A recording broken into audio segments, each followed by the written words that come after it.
Ujú. Entonces, bueno, antes que nada, muchas gracias como siempre por tu tiempo. En el contexto de esta clase están alumnos de diferentes años en los que estamos trabajando tanto con video como con sonido. Ujú. Una de las cosas importantes es que hemos tratado o trabajado con técnicas o mecanismos para desarrollar estos proyectos que son muy cercanos a los que están en tu película.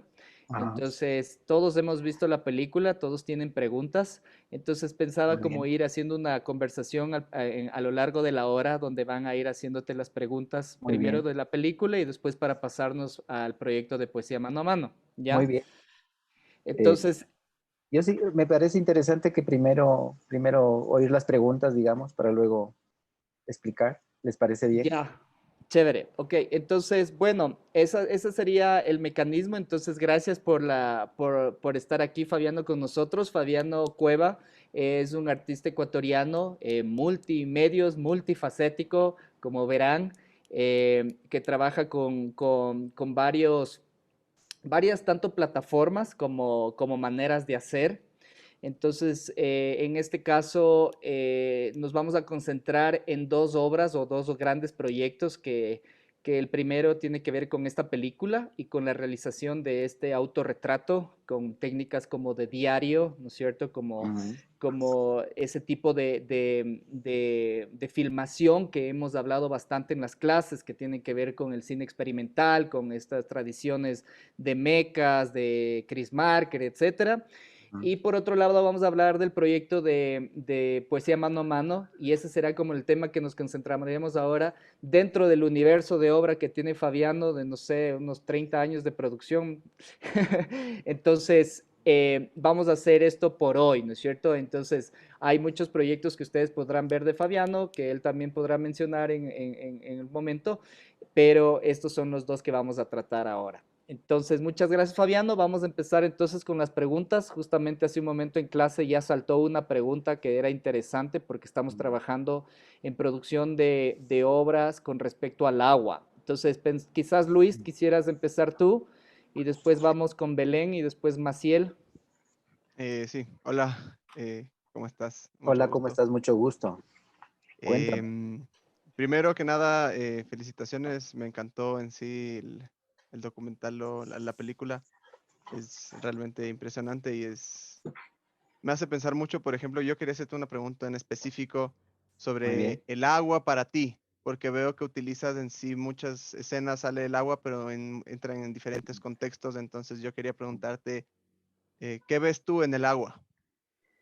Es una muy buena pregunta porque eh, este, eh, o sea, digamos, yo he decidido desde que me puse a editar, porque la edité en la pandemia, de llamarle, o sea, pensar que era una película, porque realmente en términos tradicionales no lo es. Era un conjunto de imágenes que yo he filmado durante un determinado tiempo y a las que decidí darles ese cuerpo.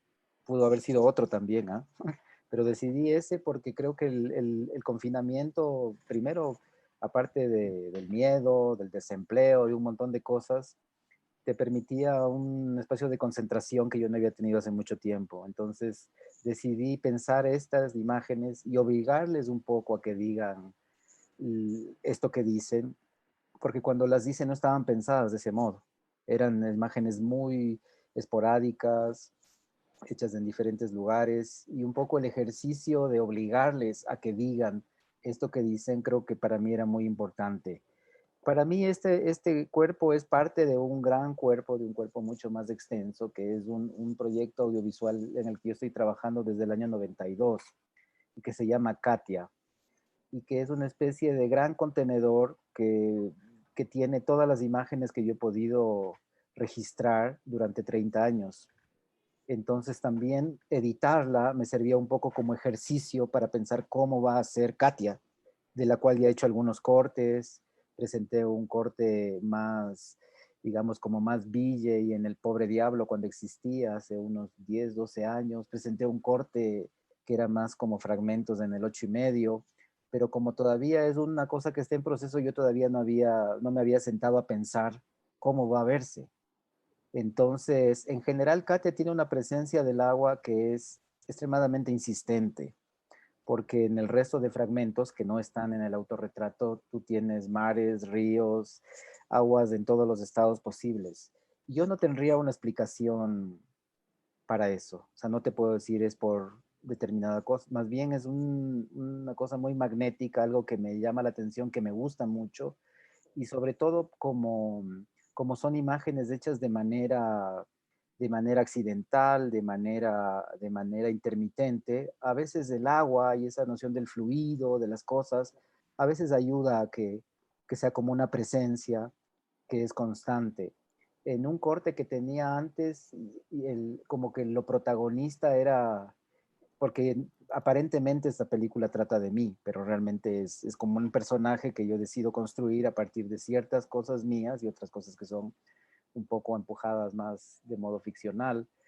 Pero me parece interesante porque en Katia creo que la gran protagonista va a ser el agua, porque creo que es la imagen, aparte de mi presencia, porque es como es un ejercicio de diario, yo soy la única presencia constante en los 30 años.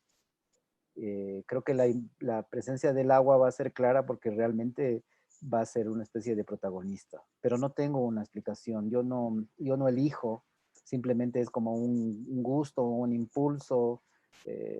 A mí me gusta mucho el paisajismo, también creo que debe venir de eso, me gusta mucho el paisajismo del siglo XIX, entonces toda esta posibilidad de registrar en video el agua o también de grabarla, a mí es una cosa que me gusta mucho, pero para la cual no tengo una explicación eh, racional, digamos, o metódica, sino es que creo que ayuda mucho y además el agua es muy fotogénica, siempre viene bien ver un poco de agua y oír un poco de agua.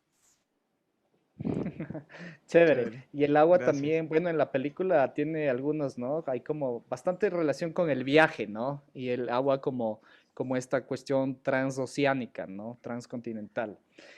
Chévere, Yo continuemos. creo que para explicar eso hay un poema del Roy Sigüenza que es muy bello, que dice que el mar que choca en las playas de Jambelí es el mismo de Ámsterdam. Y yo creo que ese es es un lindo verso, porque creo que el agua, si bien está en diferentes lugares y en diferentes estados, el agua es la misma.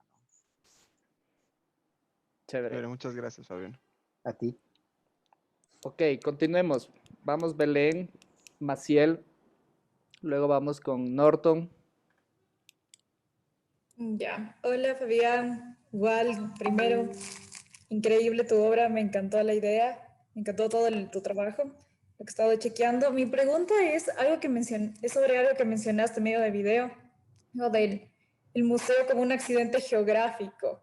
¿A qué Ujú. te refieres con eso? Porque igual en el transcurso de todo el video es como que gira en torno también a una producción cultural, y no digo netamente artística, porque también es como producción cultural en el sentido de la huelga y Ujú. como que está encerrado dentro de un espacio y luego como que se escapa hacia las calles.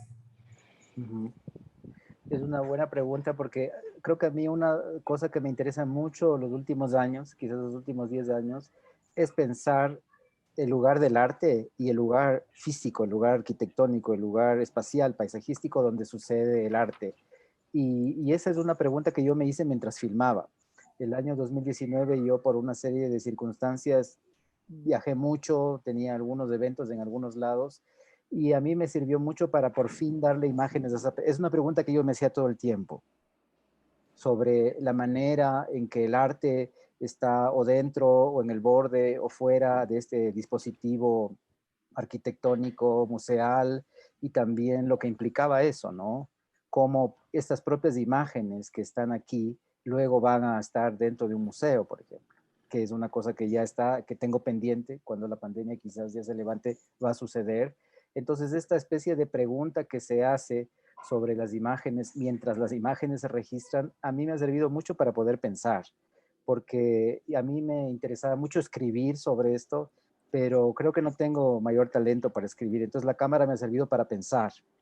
Entonces yo creo que el momento de, así como uno se sienta y escribe, yo creo tal o cual cosa de la modernidad o de la biblioteca o del museo o de determinados espacios de este dispositivo cultural de la modernidad, a mí la cámara me ha servido para hacerme esas preguntas. O sea, estar dentro del museo y un poco tomar notas con la cámara me ha servido muchísimo para estructurar la pregunta. De alguna manera, la pregunta ya estructurada ha venido después. Primero yo registro y las propias imágenes me posibilitan preguntarme esta cuestión, ¿no? A mí me interesaba también mucho pensar el destino de las imágenes, el destino de las imágenes, de los sonidos, de las experiencias, sobre todo porque hay una fuerte estetización del acontecimiento, por ejemplo. Pensemos en octubre, que fue uno de los eventos políticos que más intensidad digital ha tenido. Por ejemplo, el streaming, el Facebook Live, el YouTube Live, el WhatsApp. Había una serie de flujos, digamos, de esas imágenes, que es un flujo incierto, digamos, ¿no? Ha pasado año y medio de ese evento y es muy difícil seguirle el rastro a esas imágenes. Es casi imposible. Muchas ya están descartadas, muchas han desaparecido. Entonces a mí sí me interesa también un poco pensar en el destino de esas imágenes, porque las imágenes que yo estoy intentando producir son unas imágenes que tienen una pretensión de perdurar. Y esta idea de que hay unas imágenes que perduran y otras que se diluyen, es una pregunta que a mí me interesa mucho, sobre todo en el registro de los acontecimientos de la política, que es donde creo que hay una especie de preguntas y de contradicciones y de tensiones. Por ejemplo, cuando se asume que el video que estamos viendo es cierto, por ejemplo, que le atribuimos una verdad, que atribuimos un sentido de realidad.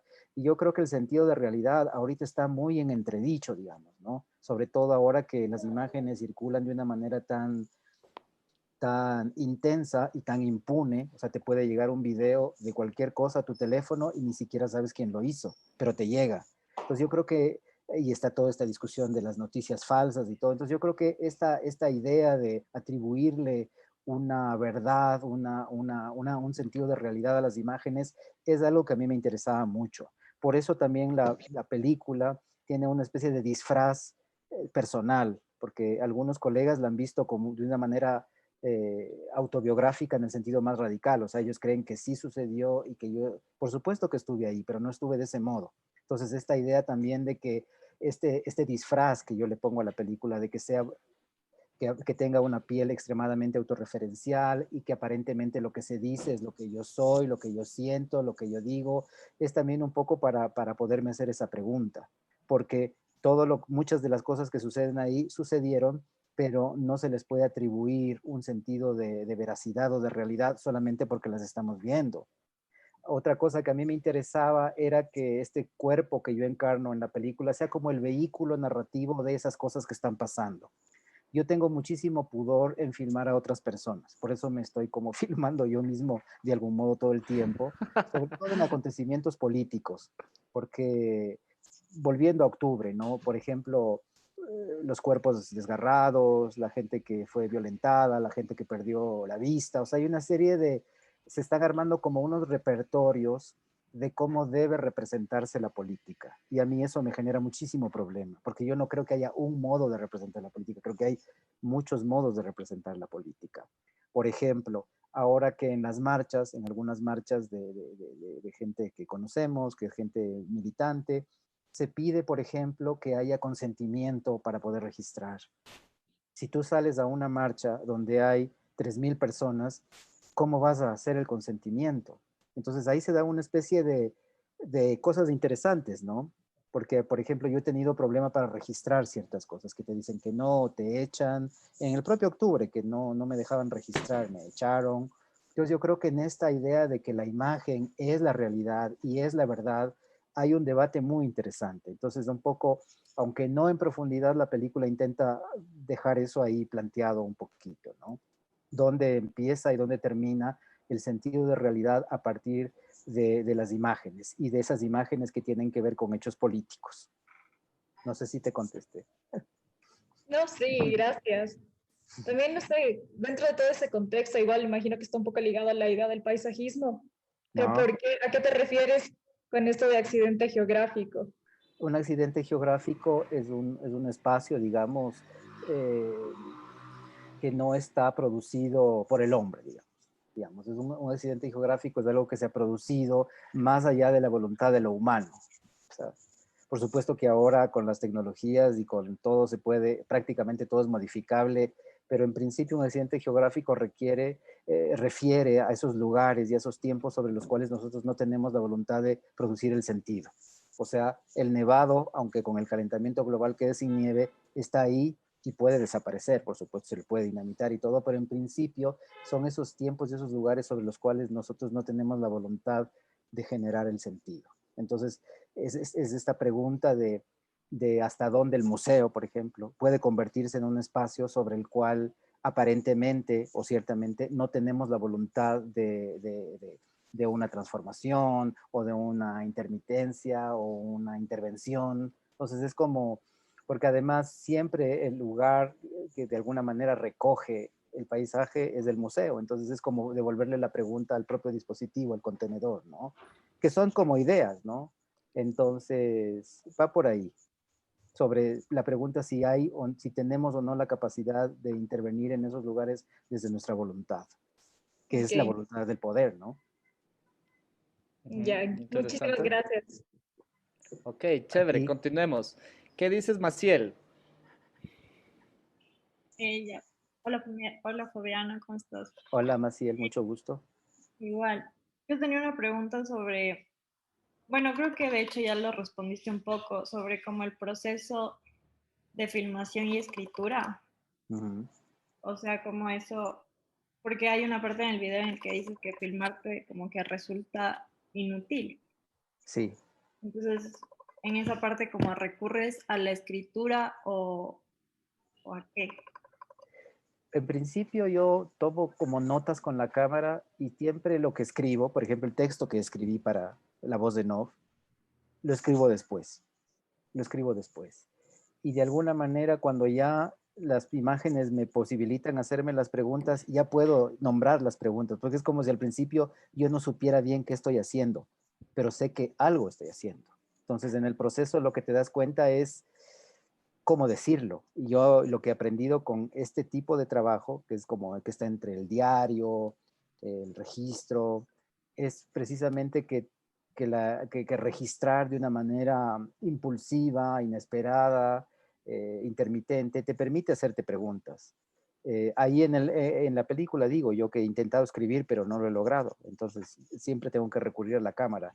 Y la conclusión sobre la inutilidad de filmar es precisamente sobre estos acontecimientos de octubre. Es ese pedazo de la película que refiere a cuando yo regreso y salgo a la calle y me encuentro una ciudad levantada y creo que es importante registrar y me doy cuenta que registrar puede que no sea tan importante porque de alguna manera yo estoy todo el tiempo guardando imágenes y ahí en ese momento de la película a mí me parece que en ese momento registrar era un poco inútil porque digamos, las demandas de la vida eran superiores a las demandas, a mi necesidad de registrar.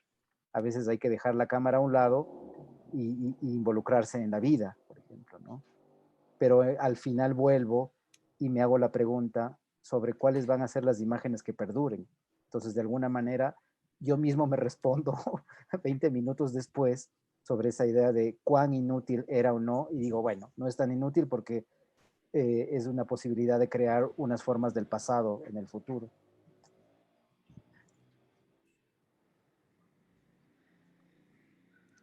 Y por Chévere. ejemplo, yo lo que hago Continuemos. también A es ver, que yo vamos nunca... con Norton. Ah, muy bien. Sigue nomás. Sigue, No, Fabiano. lo que yo decía es que yo nunca hago un guión. Hago un texto al final, cuando digo, creo que aquí hay que decir esto, hay que decir esto otro, y casi siempre hago el guión pensando en quién podrá verla. Porque yo tenía una época donde no usaba texto y las imágenes eran un poco más difíciles y eran un poco más abstractas y un poco más etéreas. Ahora me interesa mucho que se entienda lo que estoy intentando decir. Y una manera de que se entienda es haciendo un guión, un texto, casi siempre una narración, que no es que explica, pero que hay ciertas cosas que yo no quiero dar por sobreentendidas, sino que quiero asentarlas un poquito para que se entiendan mejor y para que la película se pueda ver y se pueda disfrutar. Si no, se volvería una cosa que también es legítima, ¿no?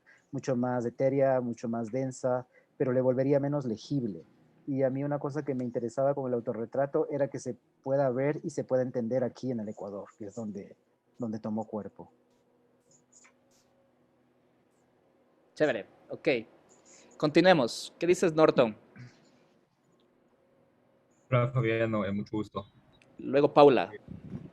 Un gusto, Norton. Mi pregunta va un poco más desde lo estético.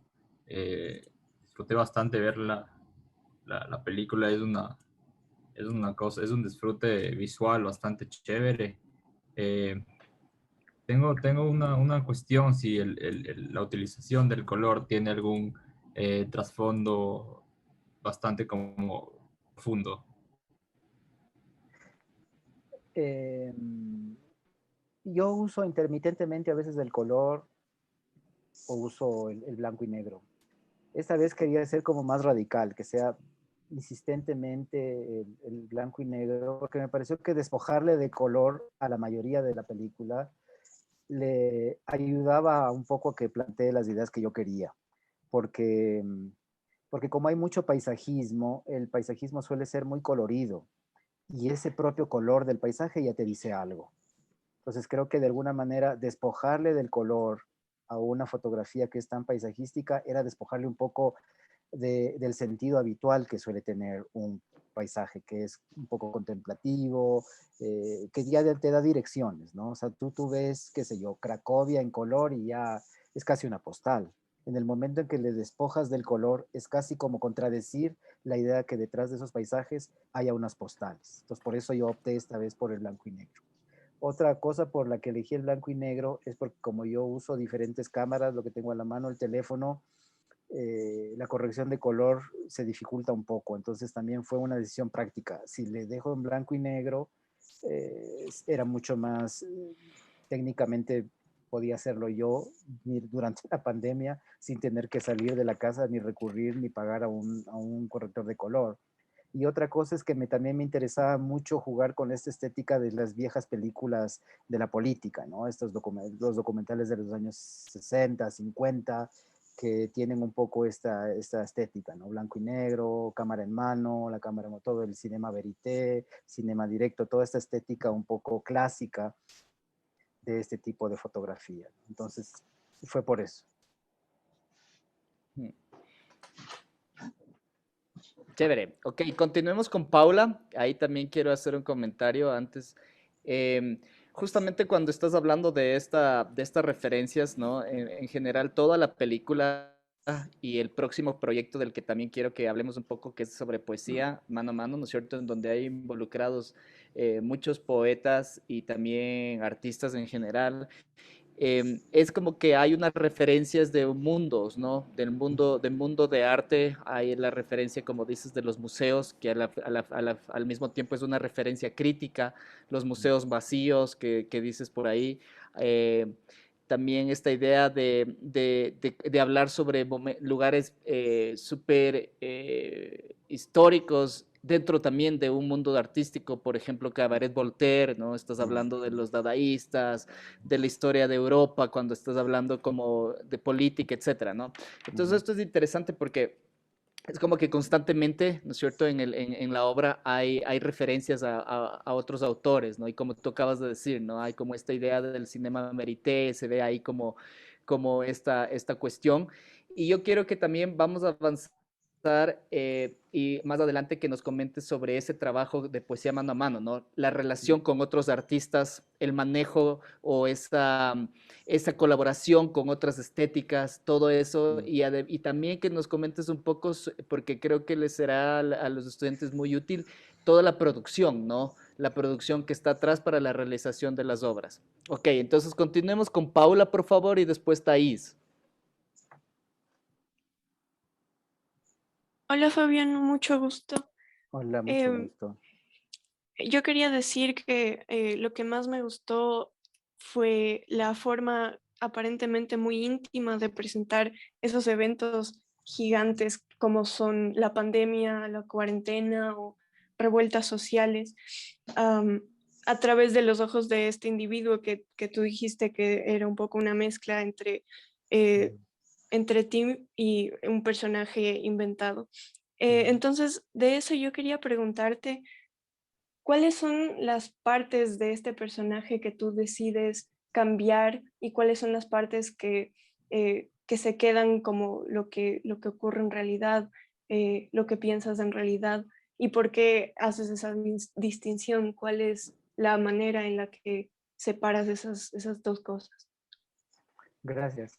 Yo no creo que sea como una separación, yo creo que más bien es como hacer una ambivalencia. Cuando aparentemente este personaje ya es sólido y aparentemente ya parece que es él, yo decido como atentar contra el propio personaje, no para dividirle, sino para volverle ambivalente, porque creo que es creíble precisamente porque es ambivalente. Entonces, yo creo que la frontera, vamos a decirle, para crear esa ambivalencia, es que siempre el detonador, digamos, es de índole personal. Es una pregunta muy personal. Y luego, creo que lo que acaba de decir Paul también es interesante. Yo tengo por propio oficio, digamos, un montón de referencias, de lecturas, de cosas que me interesan.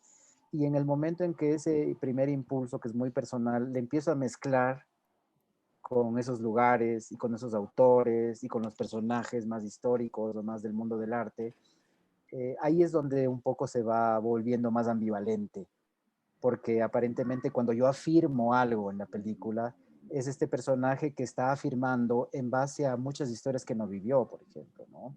Por ejemplo, cuando está en Polonia y hay todo un aire de Guerra Fría, y creo que, por ejemplo, el blanco y negro le ayuda muchísimo a que se vea extremadamente gris, se ve muy gris Varsovia, entonces toda esta reflexión sobre la Guerra Fría y toda esta propaganda que queda aún en la ciudad de esa época, que es una referencia histórica, que es un periodo que que este personaje ni yo no he vivido. Entonces creo que cuando este impulso personal se mezcla con esta serie de referencias del arte, de la historia, ahí es donde crea una especie de ambivalencia, ¿no? Porque parece que este personaje encarna todo. O sea, encarna todo, lo está viviendo todo, pero es precisamente el personaje, ¿no? Porque que recurre a este universo, digamos, de metalenguaje, de otros textos, de otros autores, para poder generar ese espacio ambivalente donde este personaje, donde aparentemente todo pasa a través de este personaje. Y eso para mí ha sido un ejercicio muy interesante porque creo que es creíble. Y cuando tengo colegas o amigos que creen que esto es un retrato fiel de mí, yo no les contradigo. Les digo, bueno, pues sí. Entonces yo creo que en términos de que sea una película que uno soporte una hora sentado o en la pantalla o en la proyección para verla, creo que ya requiere también una estrategia narrativa. Y la estrategia narrativa es justamente probar dónde construir esta ambivalencia, dónde afirmar un poco más, dónde crear esta apariencia de que el personaje sí encarna las cosas. Ese ya es un trabajo, digamos, más narrativo y es lo que más me costó. Es lo que más me costó porque yo tenía un corte que hice, yo trabajé desde marzo y como hasta principios de abril tenía un corte de hora y media, porque como yo soy tan fan del paisajismo, todo era un poco más contemplativo, todo era un poquito más lento, y creo que eso le hacía un poco pesada, le hacía un poco aburrida. Entonces preferí optar por acelerarle un poco, por cortar y porque en vez de que la estrategia narrativa esté en el tiempo, en la contemplación, esté como en esta especie de aceleramiento de los hechos que vive este personaje. Entonces eso me sirvió muchísimo para poder avanzar y ahí es donde digo yo, creo que aquí debe ser un poquito más ambivalente, acá debe ser un poco más afirmativo, acá debe ser un poquito más silencioso y esa serie de recursos, que son recursos narrativos, permiten que la película llegue al fin sin que uno se duerma. Excelente, qué bueno. Justo yo te quería preguntar cosas parecidas porque te acuerdas cuando me mandaste la película y como dices, yo sí te conozco y la voz del personaje no es tu voz de cómo tú hablas, ¿no es cierto? Entonces siempre era como la pregunta de quién habla. Y eso hemos trabajado bastante en las clases, ¿no? En la producción de obra, por cuando trabajas esta idea del lugar de enunciación, desde dónde estoy levantando este proyecto, desde dónde estoy construyendo mi voz, ¿no? Entonces yo quería precisamente hablar con esto, excelente. Ok, continuemos con Thais, luego vamos con Joaquín. Hola, yo soy Thais. Hola. Bueno, mi pregunta es, como ¿cuál es tu intención al mezclar los dos paisajes? O sea, como un paisaje europeo y un paisaje latinoamericano, porque creo que el discurso es como similar, ¿no? O sea, creo que estás mostrando tal vez como estas huelgas, no solo actuales, sino también como históricas. Ujú, Y en la manera que yo lo entendí es también como o sea, como el pueblo se levanta, no solo aquí, ¿no? Sino ujú, es algo que sucede en todo lado. ujú, Pero eh, como también en mi experiencia creo que hay una exotización tal vez de Latinoamérica ujú, que nosotros también como tenemos, o sea, tenemos presente, me dio varias como ideas tu película. Y me ujú, puse a pensar también como en qué decía la gente que a mí me rodea cuando fue el paro aquí, ¿no? O sea, ujú, como creo que no había el mismo respeto que posiblemente habría si vemos una noticia que pasa en Europa, igual de un ujú, levantamiento de gente como exigiendo derechos. Entonces, ujú, eso, quería saber como cuál es la intención de contrastar estos o unir estos dos paisajes. ujú. Creo que esa es una muy buena pregunta porque para resumir un poco, y lo planteo como pregunta también, a mí me interesaba hacer una película global. ¿Y desde qué perspectiva me interesaba hacer una película global? Digamos, plantear un personaje que tenga una mirada global, porque muchas cosas que hacen una referencia a cierto internacionalismo de las luchas sociales, porque están basadas en una perspectiva de lucha de clases. Pues hay una serie de referencias ahí a Marx, hay una serie de cosas, y que me parece que eran las que a mí me interesaban. O sea, yo sí creo que por supuesto que cada lucha es una lucha situada, se agencia de modo distinto, se enfrentan a esquemas de poder constituidos de modo diferente, pero creo que en general a mí sí me interesaba, y eso sí me interesa en lo personal, y quería que esté en la película, que es que hay una especie de unidad o de sentido compartido en las luchas, ¿no? O sea, la lucha del obrero en París o en Madrid no es, no es, no, yo me atrevería a afirmar que es la misma, pero es similar. O sea, ahí hay un impulso que es el impulso de clase social, creo yo, que es el que moviliza y que es el punto donde convergían de alguna manera todas las luchas.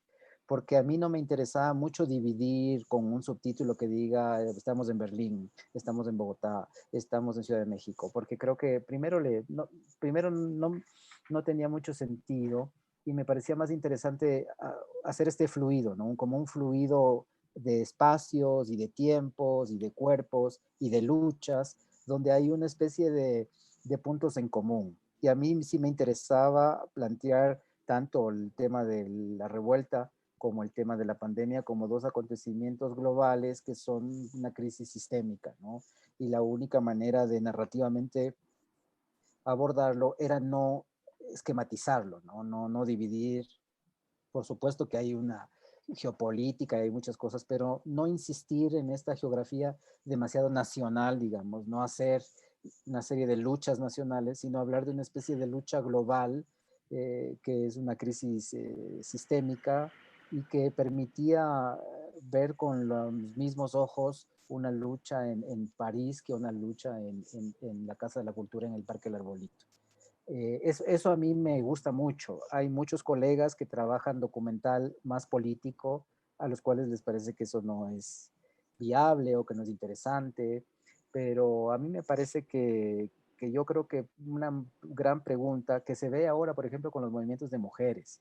Por ejemplo, cuando uno piensa en el Ni Una Menos, cuando piensa en la Marea Verde, cuando piensa en estos movimientos globales, no creo que deban ser pensados desde las imágenes como una serie de luchas nacionales. Por ejemplo. Entonces yo un poco empatando con eso, quise plantear como una especie de lucha global.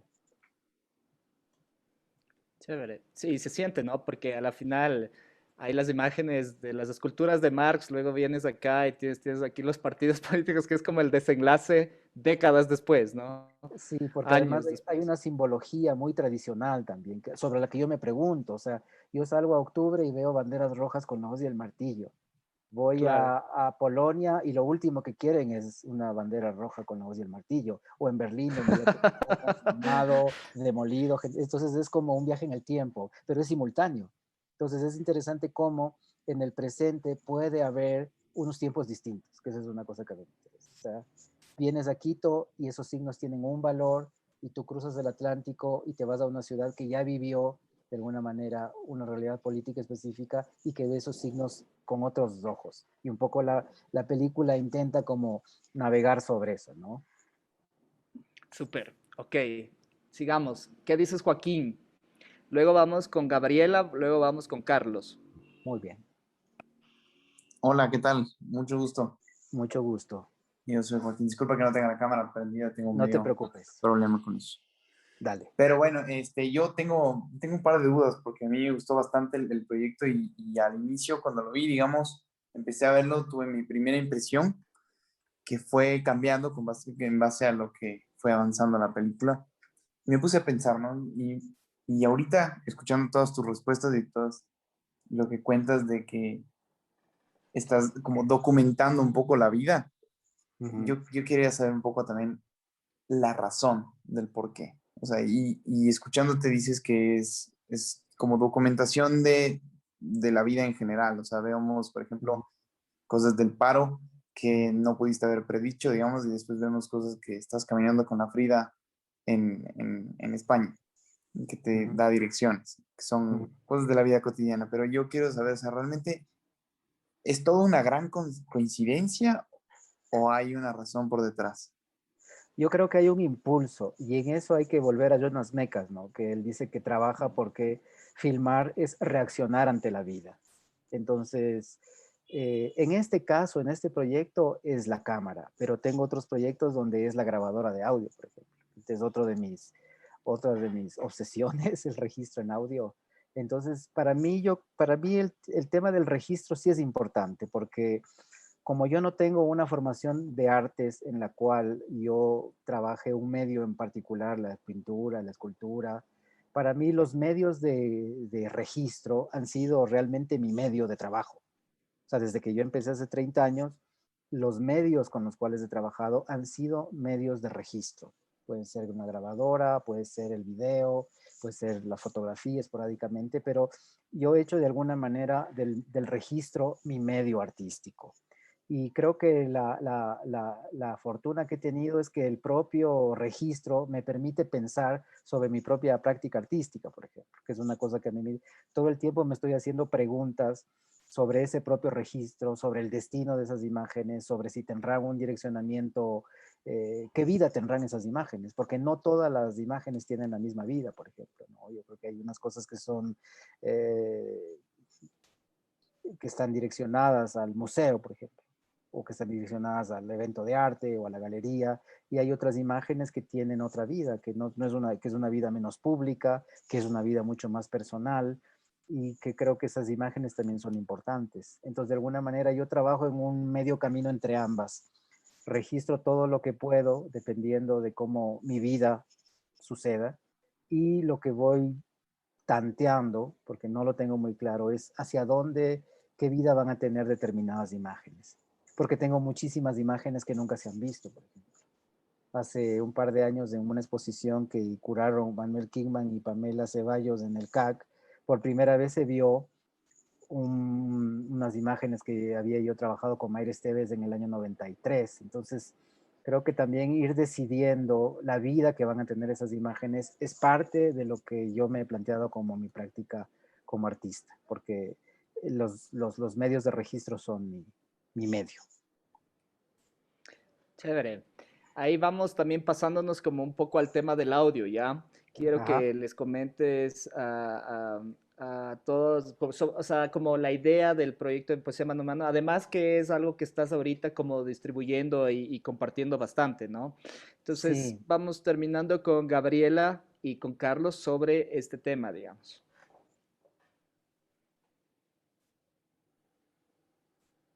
Hola, muchas gracias. Mi pregunta para ti es, dentro de estas luchas y dentro de estos lugares, digamos, em, ¿Tú le pensaste al mapa también como intencionalmente, tal vez para disolver estas fronteras? Y porque también dices esto de narrarlo desde un lugar, desde un personaje. Entonces, quería preguntarte si tal vez tenía algo que ver con la posmodernidad, por si acaso. Eh, sí, yo creo que el tema del... a mí más que la idea del mapes del territorio, esas discusiones sobre cartografía, a mí me gusta más la idea de deriva. Yo en eso más que cercano a los postmodernos, soy más cercano a los anteriores, a los postmodernos, a Guy Debord, por ejemplo, que es o incluso, ¿no? Robert Smithson, como una serie de artistas que se hacen unas preguntas sobre el devenir, sobre el perderse, sobre el ir y la capacidad de sentido que tiene eso en sí mismo, ¿no? Ahora, a mí eso me ha tomado mucho tiempo entender, porque yo durante mucho tiempo he estado como muy intensificando ese registro, pero ahora de hecho creo que es una de las ventajas de los últimos 2 años, que me he sentado como insistentemente a pensar en cuál sería el tipo de trabajo que yo he hecho. Y yo creo que la idea de la deriva, los situacionistas, ciertas prácticas artísticas que tienen que ver con el recorrido, son las que a mí me interesan porque están mucho más vinculadas a la experiencia. Porque si bien yo trabajo con unos medios y con unos registros, a mí de eso lo que me interesaría resaltar es la experiencia, porque creo que independientemente del tipo de registro que hagas y del destino que le des a esos registros, hay un ámbito de la experiencia que a mí me interesa mucho pensar. Todavía no encuentro el lenguaje adecuado para abordar eso.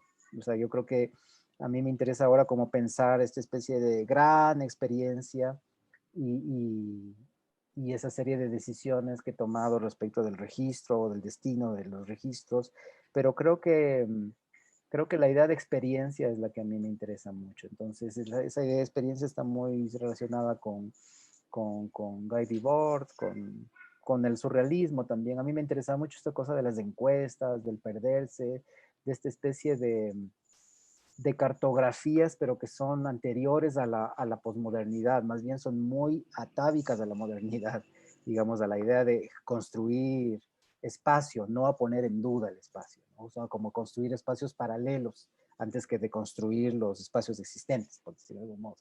Entonces, a mí me gusta esa línea de trabajo, entonces sobre eso he ido trabajando, pensando.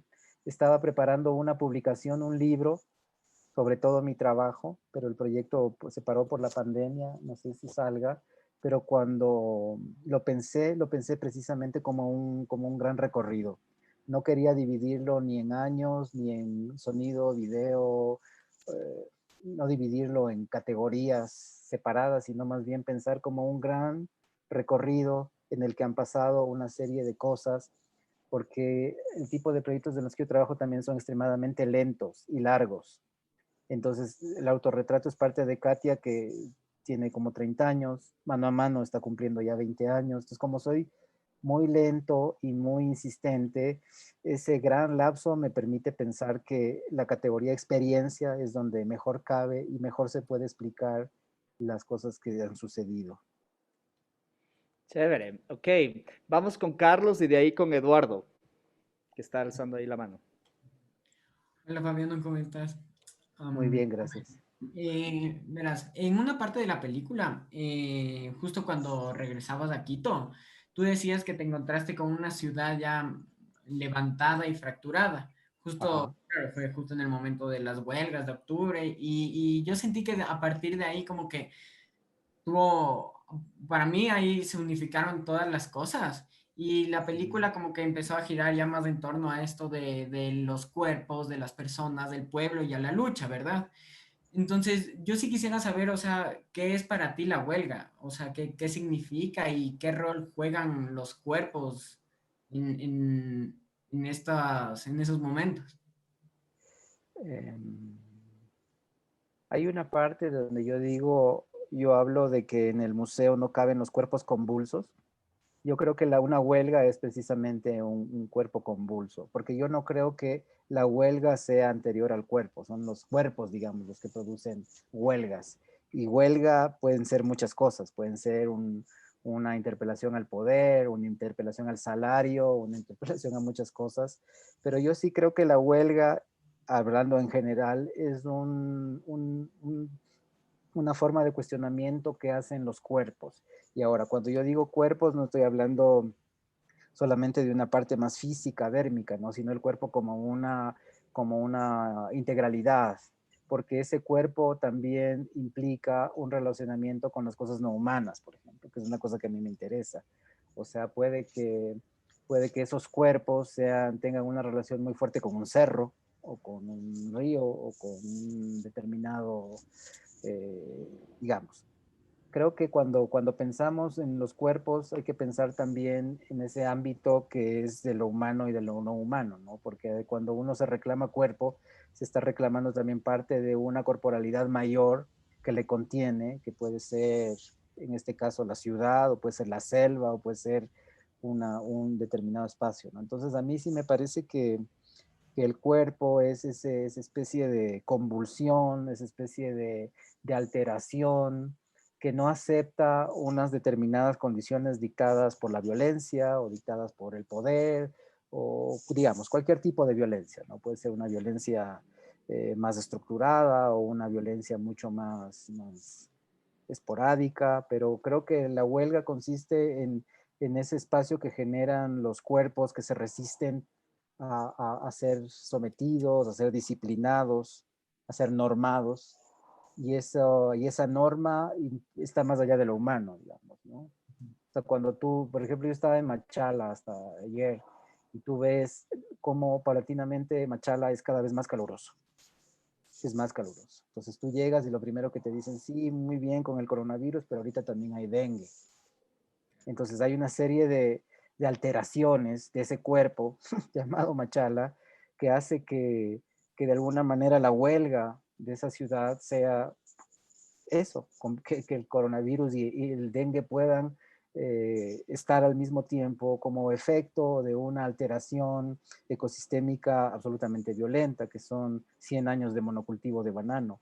Entonces tú tienes una ciudad que hace unos años pasó de 28 a 30, a 32, a 34, a 36, me imagino que llegará a 40 grados algún día de estos, y que de alguna manera esa resistencia del propio lugar a su destino, creo que eso nos da una señal de en qué consiste una huelga, ¿no? Por eso yo me pregunto también en la película, o sea, una huelga, la entidad, la selva, por ejemplo, una entidad selva, ¿se puede declarar en huelga? Yo creo que sí. O sea, lo que yo he visto estos días en Machala es que hay algo en ese espacio-tiempo que se resiste a seguir siendo un enorme espacio de monocultivo del cual se enriquecen 6 o 7 familias poderosas, ¿no? Súper. A ver, entonces vamos, Eduardo. Bueno, buenas tardes con todos, buenas tardes, Fabiano. Hola, Una Eduardo. disculpa que la cámara encendida, estoy con unos problemas aquí en la casa. No te preocupes. Pero bueno, mi pregunta era en sí en el tono que tiene la película y en el color, porque al ser básicamente en blanco y negro, como que tiene esta temática que le hace sentir lúgubre y triste. Y me gustaría saber qué pensarías si es que la película fuese más a color, si tuviera como otro tono, como que qué sería lo que tú tratarías de informar ahí o qué piensas. Yo creo que si tendría color sería otra película, porque en el momento en que yo le pongo color, automáticamente todo el mundo vería otras cosas. Y también creo que usar el blanco y negro era una manera de obligar a que vean lo que a mí me interesaba que se vea, porque en el momento en que sale el color, el paisaje se abre, digamos, la fotografía se multiplica, se vuelve más abundante y eso daría, narrativamente sería un problema, porque la gente empezaría a ver otras cosas que no son las cosas que yo quiero que se vean. Y ahí la película se caería, sería otra película. Por ejemplo, ahora que me preguntas eso, cuando yo acabé de editar, estaba dudando de si yo leer, ya tenía escrito la narración, pero como a mí me interesa mucho jugar esta idea de la multiplicación y de la ambivalencia, quise ser un poco más radical en la ambivalencia y grabé con la actriz Diana Borja la voz. Me fui, era todavía toque de queda, así que me iba a las horas que se podía salir del toque de queda, 2 sesiones de grabación y grabamos completamente la narración con voz femenina. Y la película cambiaba completamente, porque automáticamente se volvía una película narrada desde el punto de vista de una mujer, aparentemente. Pero esa voz de esa especie de protagonista femenina contradecía este personaje visiblemente masculino que aparecía y se volvía un poco confusa, porque la idea de que de que yo me vuelva ambivalente en la voz utilizando la voz de una actriz es una cosa que ella ha hecho, pero en este caso no funcionaba, así que grabé completamente y a la final volví a grabar yo mismo y me quedé con esa voz. Entonces yo creo que pasa lo mismo que con el color. En el momento en que una voz femenina empieza a narrar cosas, tú empiezas a tener como o sea, a medida que tú oyes un discurso, ¿no? Es un enunciado claro, pero cuando entra en escena algo que altera de ese modo lo que se está diciendo, tú empiezas a buscar otras cosas, empiezas a oír otras cosas y empiezas a demandar como espectador otras explicaciones también. Entonces, en el momento en que yo le cambiaba una voz femenina, la sensación que te quedaba, y esto de dónde, y ella de quién es, de dónde sale, por qué no se le ve. Entonces generaba una especie de crisis de la propia narración que hacía que la película se caiga. Entonces desistí y después de probar como 15 días, la vieron algunos amigos y decidí volver a la escena original porque era exactamente lo mismo que el color. De pronto te hacías unas preguntas, demasiadas preguntas que ya no tenían que ver con lo que yo intentaba narrar y hacían que la película se caiga. Buenazo, qué chévere. Justo yo también había notado por ahí una frase que dices, el color acentúa la paradoja, ¿no? Ajá. Entonces como que hay, en la película un poco estás explicando el uso de esos recursos y también hay un diálogo constante con el medio del video, ¿no? Cuando, como esas películas que están en celular, cosas así, ¿no? O el autofilmarse y espejos, cosas así. Chévere, ¿qué te parece si es que para ir terminando, como sabemos que no tienes mucho más tiempo, nos cuentas un poco del Puedo proyecto? tener un poco más de tiempo porque aplacé tenía que ir a ya, Maipú, pero voy a ir más tarde. Si es que ya, nos buenazo. extendemos, no hay problema. Una cosita ya, antes ok. de olvidarme, les voy a poner en el chat un artículo que yo escribí para la revista Post hace unos años, donde hablo un poco también de esto que estoy diciendo y de este proyecto grande que es Katia, donde el autorretrato sería un fragmento. Les puse en el chat el link, si a alguien le interesa. Ok, buenazo. Sí, justamente aquí está Ana María, tenemos también, está por aquí Eduardo Villacís. Entonces Qué me pareció gusto. interesante escucharles también, siendo pintor, Claro que por sí. ejemplo, Eduardo, ¿no? ¿Qué te suena estas ideas sobre el color? Chévere. Hola Entonces, Ana María, qué gusto verte, aunque sea en pantalla. A los años, un montón de tiempo. Y también estaba pensando en el artículo que sacamos en la Sí, revista. claro, tienen conexión. Sí. buenazo. Entonces, mira, yo también, como para ir haciendo como el salto o el puente hacia el otro proyecto, quería un poco que extiendas lo que ya empezaste a hablar, ¿no? Que es esta idea de utilizar un medio de registro, en este caso sea una grabadora de sonido, una grabadora de video, como la fuente para construir el material de la obra, ¿no? Y en este caso, este proyecto que también utiliza sonido, no es necesariamente un sonido que es sonido en sí mismo, digamos. La poesía no necesariamente tiene que estar grabada para hacer poesía, no requiere del sonido, ¿no? Entonces, quisiera que nos cuentes un poco sobre este proyecto, ¿no? ¿Cómo decides que la poesía debe convertirse en sonido, por ejemplo, y después cómo esa poesía se convierte en sonido y a la vez se convierte en música, ¿no? Y esas diferencias, esos saltos, sería interesante que nos comentes un poco, por favor. Bueno, este proyecto me interesaba mucho como lector. Yo siempre he sido un lector muy apasionado de poesía. De hecho, yo intenté escribir poesía, fracasé. Pues creo que ya la poesía que me quedaba, creo que la pasé a la cámara. Y a mí me interesaba explorar las posibilidades sonoras de la poesía.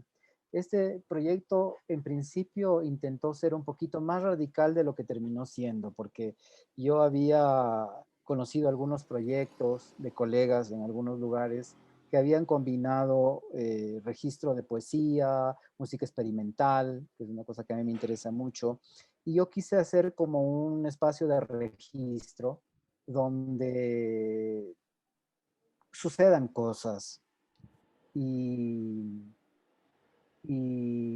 formé un comité editorial con Mayra Esteves y con Raúl Serrano. Hicimos un juego realmente. Nos sentábamos de vez en cuando con un café a decidir qué poetas nos interesaba que estén juntos. Eh, y luego se convirtió en, creo que es un proyecto que ha tenido como, que ha sido como un termómetro mucho del medio también, porque cuando empezó a nosotros nos interesaba como una plataforma donde sucedan cosas. No había ningún límite en el teatro. Fue en el Teatro Prometeo, que además era un teatro redondo. Habíamos tomado la evocación esta del box, que es muy presente en las vanguardias. Desde todo el siglo XX está muy imbuido por hacer una metáfora de la poesía, de la potencia del sentido, a partir de las figuras del box. Eso tienen desde los dadaístas, Hemingway, los beatniks. Hay mucha referencia al box como un detonador poético.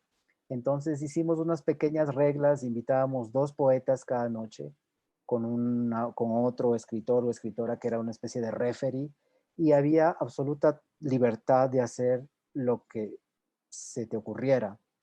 Pero en el registro, digamos, el registro fue bastante convencional, por llamarlo, excepto el día que estuvo Raúl Arias, que es un poeta de la época de los sánsicos, que hubo un performance inesperado al inicio, muy sánsico, muy de irrumpir en el espacio, de hacer un poco de bulla ahí, excepto ese hecho, que era el tipo de cosas que a mí me interesaban, cosas más experimentales. El resto fue extremadamente convencional, digamos, podríamos decirle, ¿no? Entonces, el proyecto se convirtió en un evento literario. Entonces creo que fue el primer como quiebre que tuvo, que la gente lo entendía como un evento literario, parecía un recital convencional, pero la gran diferencia era que esto quedaba grabado. Entonces hicimos 3 ciclos con 28 poetas, y sí, intentamos hacer un ciclo 4, pero no se logró. Entonces este proyecto fue un proyecto inconcluso. Se quedó, faltó el ciclo final, que era con poetas emergentes de esa época, ahora son todos ya muy conocidos. Y luego de una época muy intensiva de registro, que fue como de 6 meses, una época donde no había ni Ministerio de Cultura, no había absolutamente nada, entonces lo que hacías era pedir prestado equipos a amigos, juntar tus micrófonos, montar el evento y gastar tu dinero. Entonces también la pausa del proyecto fue porque se acabó el dinero. Entonces el proyecto quedó ahí y yo grababa en un sistema que se llamaba DAT, que era digital, pero era en cinta, grababa a 4 canales. Entonces el proyecto tenía como horizonte transmitirse por radio, hacer discografías, un poco con referencia en las discografías tipo Casa de las Américas o las que hacía de poesía en voz alta en México, Juan José Arriola. Y el proyecto se quedó en pausa y estuvo en pausa durante muchos años, y esas cassettes y esas fotografías quedaron guardadas en unas cajas en Oído Salvaje durante varios años. Y el proyecto de pronto se reactivó como en el año 2007, donde yo empecé a digitalizar las cintas, y empecé yo mismo, yo hice una versión de un poema de Ruy Sigüenza con un teclado Yamaha X5. Empecé ahí a jugar, hice una versión y dije, creo que esto es, ya que en el teatro no pasaron cosas muy experimentales, creo que en lo posterior esto como material para experimentar va a ser mucho más viable. Entonces empecé a jugar un poco con eso, hice una versión, ayudé a otros chicos a que hagan una versión, entonces la idea estaba como en el aire, pero a partir del fallecimiento de Jorge Enrique Adún en el año 2009, todas las grabaciones tuvieron como un giro documental, digamos, que es una cosa que yo no había pensado. Yo había pensado que era muy de ese momento, muy de grabar, hacer una discografía, transmitir, luego las versiones, pero lo estaba pensando muy en el presente. Y cuando falleció Jorge Enrique, de pronto todo el archivo, digamos, todo el registro se convirtió en archivo. Y a partir de ahí hemos trabajado en difundir ese archivo. Primero como proyecto discográfico, hicimos un disco específico sobre Jorge Enrique Adum y Efraín Jara Hidrobo. Hicimos 10.000 discos gratuitos para la Feria del Libro del año 2009. Luego yo me gané una beca de Prince Claus y decidí que quería acabar ese proyecto con el dinero de la beca. Entonces decidí hacer un álbum en 4 CDs que era como una antología, porque cada encuentro de mano a mano duraba entre 1 hora y 1 hora y media, pero no podíamos hacer 14 discos, entonces decidimos hacer 4 que tengan fragmentos. Y el proyecto tuvo una vida discográfica también importante, interesante. Ahora, el proyecto como proyecto discográfico también vivió la crisis del disco, porque fue un disco que salió caro, porque era un álbum, digamos, como muy cuidado, con una cajita especial, pero que en el momento en que salió, digamos, el mercado local del disco no era poco apetecible, digamos. Entonces nos quedamos con un montón de cajas y un montón de discos y un montón de deudas durante varios años, pero creo que el disco tuvo una difusión interesante, sobre todo lo sacamos afuera, en el momento en que vimos que no se vendía, empezamos a llevarlo a bibliotecas, archivos, aquí y en otros lados, y para mí el proyecto ya había concluido en ese momento. Siempre me había quedado como con ganas de hacer unos cortes completos de los mano a manos que duraban entre 1 hora y 1 hora y media, pero por limitaciones económicas no se podía hacer. Y es otra coincidencia de la pandemia, porque en marzo, cuando yo estaba empezando a editar el autorretrato, que es otra coincidencia, me escribió un chico de Cuenca que tenía que hacer, creo que la tarea del colegio, y me escribió por interno a YouTube, donde tenemos un fragmento del mano a mano de Jorge Enrique Adum y Efraín Jara Hidrobo, subido a YouTube. Me escribía por interno y me preguntaba dónde puede conseguir todas las grabaciones completas, porque él tenía que hacer la tarea sí o sí, y porque cuando habíamos grabado, él ni siquiera había nacido. Entonces, ahí yo dije, esa es una señal. Entonces, por esa cosa azarosa, por ese mensaje de una persona a la que no tengo el gusto de conocer personalmente, decidí que creo que el lugar adecuado era hacer un repositorio en línea. Entonces, a partir de ese momento empecé a trabajar y cuando terminé de editar el autorretrato, me dediqué a editar mano a mano. Me volví a digitalizar 30 horas y edité a 4 canales y volví un poco sobre ese archivo pensando en que debía estar en línea y que debía ser abierto, debía ser libre y de tener un perfil un poco más educativo. Entonces ahí conseguimos una plata del Ministerio de Cultura, de los fondos que se supone eran de emergencia del COVID, y con eso hemos podido financiar la plataforma. Y la diferencia es que esta vez está como un poco más pensado como un dispositivo educativo, ¿no? Como un material que se pueda utilizar para clase o para consulta, para investigación. De hecho, el 28 se lanza ya completo, ahorita está casi completo, va a tener una especie de guía educativa donde si uno es maestro o es estudiante le da ciertas pautas, ciertos consejos de cómo entender, cómo utilizar de manera más amable este material. Y otra cosa que me interesaba era también volverme a encontrar con los escritores, con los que todavía están, para hacer una especie de ejercicio 20 años después de cuánto ha cambiado su vida, su escritura, su pensamiento sobre la propia poesía. Entonces, en ese momento estamos ahora. Hicimos un lanzamiento en la Feria del Libro en diciembre pasado y ahorita tenemos como un material base que es todos los encuentros de mano a mano, que son más o menos unas 18 horas grabadas, y también una selección completa de poemas sobre las cuales se realizó versiones que son unas más musicales, otras más experimentales, y que también ese proceso ha durado 10 años, porque cuando hicimos la versión discográfica hace 10 años, pudimos hacer 21 versiones. Ahora hemos terminado las 7 que quedaban pendientes y ya por fin tenemos 28 versiones sobre 28 escritores hechos por cantautores, por músicos, por artistas, que trabajan con varias disciplinas, con compositores.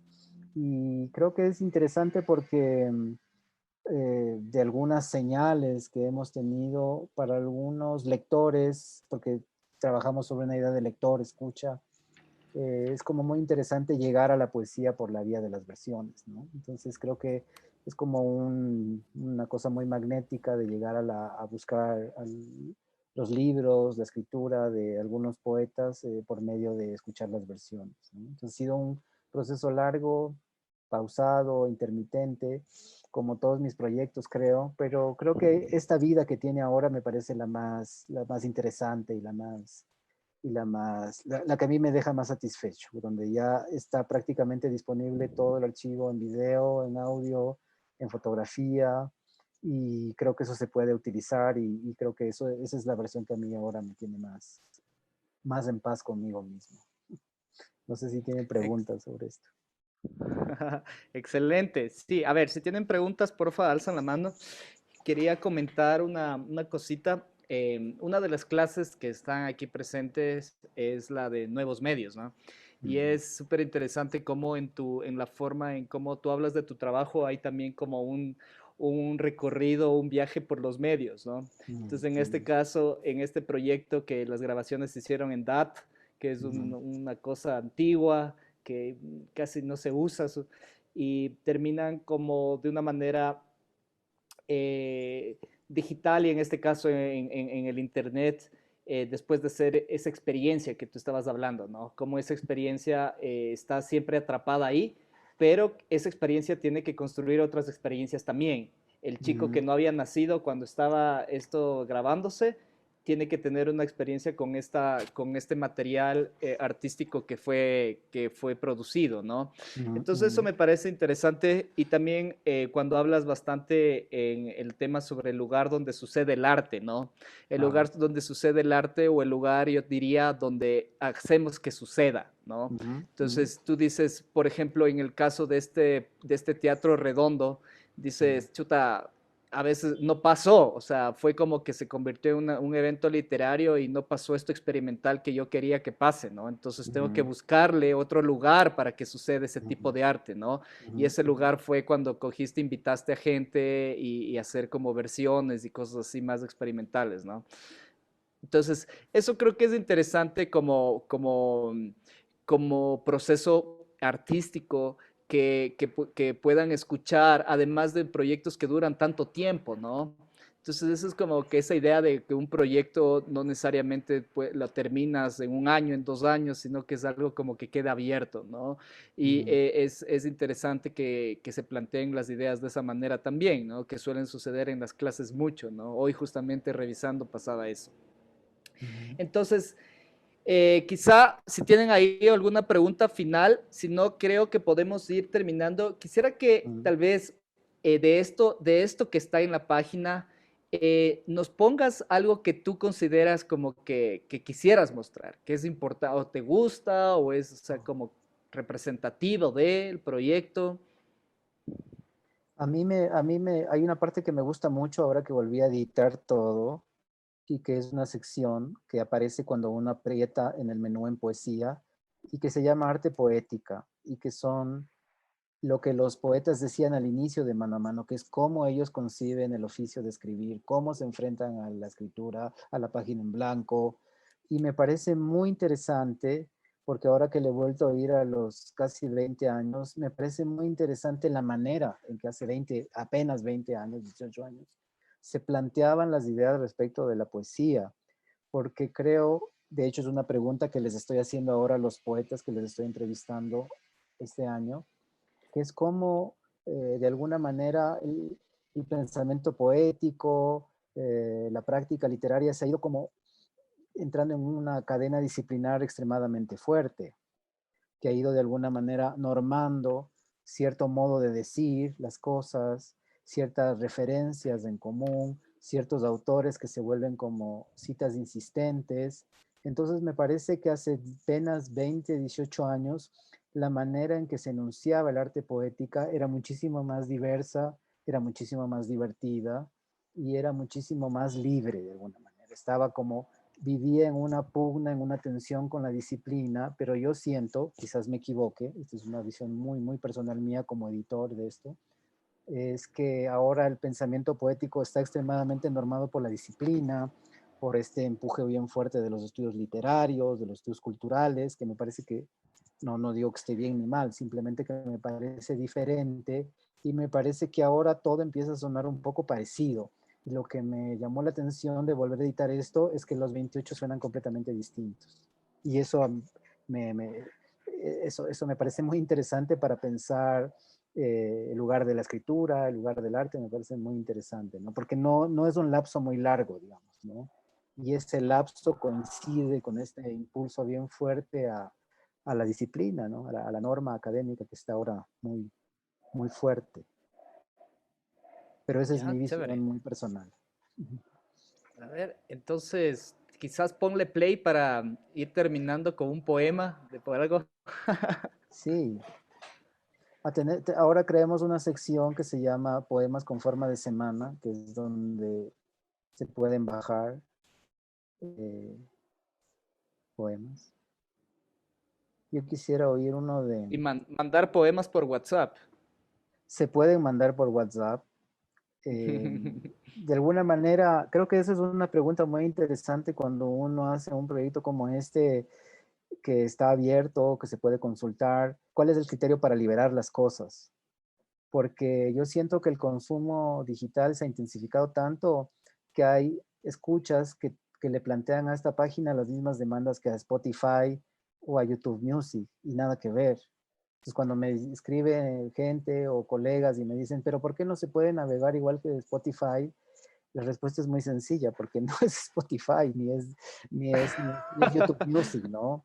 Entonces creo que una cosa interesante también, y que esa sí es como una política editorial, es que nosotros promocionamos, si cabe la palabra, a todos los 28 poetas y a los 28 artistas en conjunto, y un poco en la navegación, en lo que te interesa, en la escucha, en la lectura, digamos, tú haces esa diferenciación de unos por otros, pero en principio nosotros promocionamos como una cosa integral porque no queremos caer en la promoción de figuras, digamos, ¿no? Porque no nos parece adecuado. Entonces nosotros estamos planteando siempre esta totalidad de cuerpo de voces, de escritura, porque nos parece mucho más respetuoso, ¿no? Es como si entras a Spotify, si no te gusta la canción de los Strokes, pones la siguiente pero entonces creo que también lo que me he dado cuenta es que hay un hábito como que antes en la época de los 90, en los 2000 era el zapping en el video, ¿no? En la televisión, ahora es en el digital, ¿no? Entonces hay como una demanda de velocidad y de que todo tenga el mismo código de escucha, por ejemplo, ¿no? Entonces eso también es como un síntoma que a mí me interesa mucho tomar en cuenta porque no quiero afirmar ese modelo de escucha, digamos, ¿no? Es una página amable, pero creo que sí requiere cierto esfuerzo, cierto interés, cierta curiosidad para navegarle, ¿no? Y quisiera poner, no sé cómo sea para que suene. ¿Cómo hago para que suene y lo escuchen? Cuando compartes en el Zoom tu pantalla, ahí hay un botoncito que le activas que dice compartir con sonido. ¿Le activaste? Voy a ver. Le Pero no quiero puedes, que se me oiga a mí, sino que se oiga lo que dice el... Si le pongo claro, same as system. sí. Ya.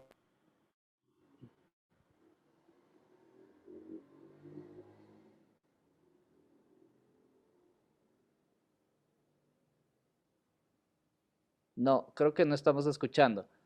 Ponle cuando el botón verde que dice de compartir pantalla, aplasta y abajo hay un botoncito en la esquina inferior izquierda que dice compartir audio.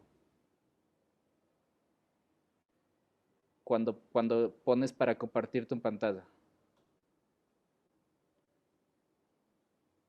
Ups.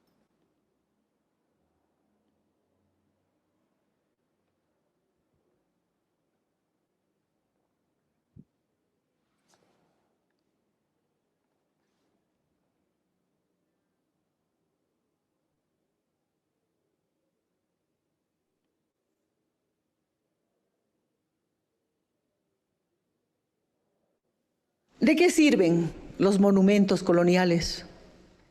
La historia, la luna, los cosméticos.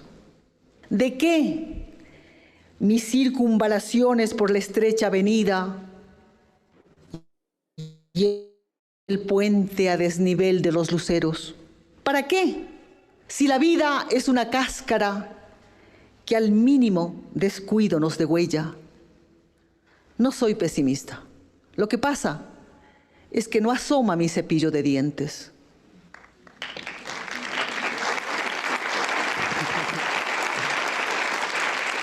¿Me escuchan? Sí, excelente, sí. A mí me gustaría plantear algo. Puse este poema de la Ana María Isa, que es un poema de los años 70 y que me encanta, porque creo que parte también así, que está entre un proyecto y el otro, que es donde uno se para como persona en esto.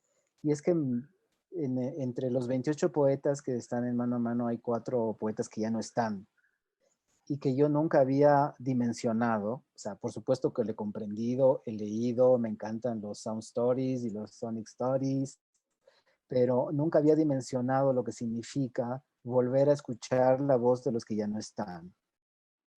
Me resultó extremadamente difícil porque son los 4 que me tomó más tiempo editar, porque no sé, es una cosa, no fue fácil, no fue fácil traducir esa ausencia y no sabría tampoco explicar qué es en particular, pero creo que sí es importante esta especie de cosa un poquito fantasmal que podría tener, ¿no? Esta vuelta a estas voces de los que ya no están, que para mí editando fue extremadamente difícil. Me demoré en esos 4 muchísimo más tiempo que en los demás y yo no sabría explicar por qué. Quizás también era el encierro, era la pandemia, no sé, pero me resultó extremadamente difícil oír la voz de personas que sé que ya no puedo volver a oír. Qué interesante. Bueno, creo que para ir cerrando, yo simplemente quisiera felicitarte y también celebrar por el lanzamiento de esta web, porque como tú bien dices, es un insumo educativo, artístico, educativo, que, que nosotros lo utilizamos. Y de hecho, ahorita yo te había invitado esta semana porque estamos con algunos de los estudiantes haciendo proyectos de video y de sonido, ¿no? Entonces quería hacer como esta charla, como la transición de esa producción, ¿no? A estas formas que tú tienes de pensar el medio. Y me acuerdo siempre que hablas sobre la política de cables, ¿no es cierto? Todas estas ideas que tienen que ver con radio, comunitaria, sonido experimental, etcétera. Entonces, qué chévere que exista algo tan organizado para que puedan acceder al trabajo de ustedes. Y porque muchas veces los hemos consultado en los blogs, ¿no? En el Oído Salvaje. Si quieres, puedes poner ahí también los links para que accedan durante estas semanas que vamos a trabajar bastante sobre sonido, ¿no? Y también por la película, lo que acabamos de ver básicamente es como un producto de muchos años, pero que se cuajaron, que llegaron a la luz por culpa de la pandemia y que te hicieron encerrar, te entiendo, ¿no? Sí. Entonces, qué bien que eso, o sea, que la productividad haya aflorado tanto para ti, por eso como que te felicito y qué chévere como celebrar esto con esto, ¿no?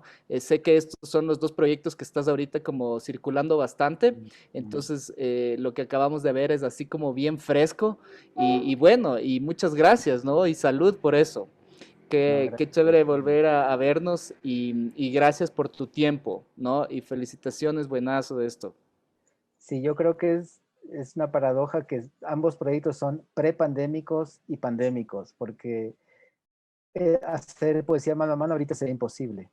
O sea, cuando tú piensas en el mano a mano de, no sé, de Edwin Madrid y Luis Carlos Musó, que tenía lleno completo, gente sentada en el piso, eso sería ahora impensable, sería imposible. Y otra cosa es que ese mundo que se ve en la película también ya no existe, ¿no? De hecho, muchas personas que salen ahí ya no están. Entonces también de alguna manera se vuelven como huella, como rastro, ¿no? Rastro de algo que ya es distinto. Chévere, buenazo. ¿Alguien, si quiere alguien decir algo o para terminar una pregunta última? Sí. Una despedida entonces. Muchas gracias, Fabiano. Gracias a ustedes Excelente. por el tiempo, por la invitación, por la paciencia. Espero que no se hayan aburrido mucho. Que va, sí quedan un montón de cosas, pero lo que pasa es que, como decía al comienzo, o por hoy nos enfocamos en estos dos proyectos, Muy porque bien. si no podríamos hablar muchísimo, ¿no? Ujú. A mí me interesaba mucho cuando hablaba sobre cuál es mi rol en la película y estando mi rol sobre la huelga, ¿no? Y todos esos Ajá. temas sobre la construcción de la persona y al final también el rol del artista y en este caso Mm, del productor, ¿no? Entonces son cosas mm, que trabajamos bastante en las clases, en especial en este semestre, y creo que tus obras de estas ayudan bastante para ver como caminos creativos por dónde desarrollar, ¿no? ujú. Muy Entonces, bien. creo que ha sido excelente. No, y Buenazo, entonces, si quieren utilizar ¿qué? cualquier audio que esté en la página de Mano a Mano, se permite todo. Buenazo. Pueden hacer lo que Chévere. quieran. Ujú. Ok, buenas tardes entonces. Vamos aquí en la clase, vamos a hacer una pausita. Gracias, Gracias, Fabiano. nos vemos pronto. Aplausos Gracias. finales. Qué bueno verte, Paula, todo. María, qué gusto. Gracias, Fabiano. Estuvo Ojalá nos lindísimo veamos escucharte. pronto en vivo y en directo. De Cuídense ley, mucho ahí todos. tenemos pendiente un Claro que encontrón. sí. Chévere. Suerte. Muchas gracias. Abrazos. Chao. Chao. Gracias. Chao. Bueno, entonces hagamos una pausita para continuar en las revisiones de los proyectos, ¿ya? Unos 5 minutitos, ya les llamo.